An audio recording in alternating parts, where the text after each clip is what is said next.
ညီမလေး OJO မှာလူတွေအမေးအများဆုံးနဲ့ customer တွေကို recommend လုပ်ချင်တဲ့ product လေးတစ်ခုလောက်ပြောပြပေးပါလား OJO မှာဆိုလို့ရှိရင်တော့ Aquaman ပေးစင်လေးနဲ့ YouTube ကတော့ပစ္စည်းလေးတွေကိုတော့ recommend လုပ်ပေးချင်ပါတယ် ကျေးဇူးတင်ပါတယ်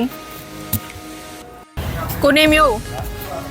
OJO Home မှာဈေးနှုန်းလဲတင်တစ်ပြီးတော့မှအတန်းဝင်ဆုံးဖြစ်တဲ့ပစ္စည်းတစ်ခုကို customer တွေကိုညွှန်ပေးပါလား ဟုတ် OJO ရဲ့ကိုယ်ပိုင် brand ဖြစ်တဲ့ Aquaman LED နဲ့ အာသူမျိုးတွေကိုညွှန်ပါ ကျေးဇူးတင်ပါတယ်ကိုနေမျိုး ဟုတ်ကဲ့ပါ မဝေ OJO Home မှာ content creator တွေအတွက်ကိုဘယ်ပစ္စည်းကို customer တွေကို recommend လုပ်ချင်လဲ content creator တွေဆိုလို့ရှိရင် Osmo Pocket တို့ပြီးတော့လို့ရှိရင် tripod မျိုးမျိုးပေါ့နော်အဲ့ဟာလေးကို recommend လုပ်ချင်တယ် ကျေးဇူးတင်ပါတယ်မဝေဖြစ်စီပါမင်္ဂဗျာ